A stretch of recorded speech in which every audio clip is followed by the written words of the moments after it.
Jack 37 செகண்ட்ல வந்தது. It's impossible. ஜாக்கால பாதியில ஓடி வரவே முடியாது. மண்டையக்கள் வராரு அப்படிங்கிற மாதிரி அது வந்து முத்துக்குமரன் மண்டைய கழுவலையா? உழைப்புக்கான அங்கீகாரம்ங்கிறத விட நிறைய பேர் என் மேல வச்சு அன்புக்கான அங்கீகாரம் கிடைச்சிருக்குன்னு நினைக்கிறேங்க. நாம் அந்த பிஆர் உள்ள இருக்கும் பொழுதும் பேசுனது பிஆர் தான், வெளியில பிஆர்.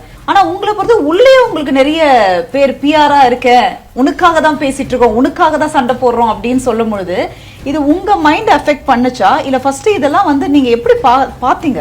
ஏன்னா ரவியனை நான் பாக்குறேன், ரயான் கிட்ட உட்காந்து ரொம்ப நேரம் பெட்டி பத்தி பேசுறேன். அடுத்து என்கிட்ட வந்து என்னடா பெட்டி எடுப்பியாடா அப்படின்னு கேட்டேன். நான் எடுக்க மாட்டேனே. ஏன் எடுக்க மாட்டேன்? அதுக்கு நான் ஒரு டெஃபினிஷன் சொன்னேன். நீ ஏன் கேப்டன் டாஸ்க், நான் மட்டும் இருந்தா உன்னை அரைஞ்சு பல்லெல்லாம் உடைச்சிருப்பேன்டா. இப்படி என் மேல அவர் நிறைய விமர்சனங்கள் வச்சார். இப்படி எல்லார் மேலும் விமர்சனம் வச்சதை பார்க்க முடிஞ்சு. பிஆர்னால தான் இன்னைக்கு வந்து இவ்வளவு தூரம் வந்திருக்காங்க. ஏன்னா ஒவ்வொரு இடத்துலயுமே முத்துக்குமரன் சொன்ன ஒரு விஷயம் என்னன்னா, நீ எப்படிமா இவ்வளவு தூரம் வந்த, எப்படிமா இத்தனை நாட்டு. அப்ப முத்துக்குமரன் மட்டும் தான் உழைப்ப போட்டிருக்காரு, மத்தவங்க உழைப்பு போடலன்றது முத்துக்குமரனோட ஒரு பாயிண்டா? எல்லாரும் தான். நீங்க சௌந்தர்யா தனியா முத்துக்குமரன் தனியான்னு பார்க்கவே பார்க்காதீங்க. 24 பேரும் உழைச்சிருக்கோம்.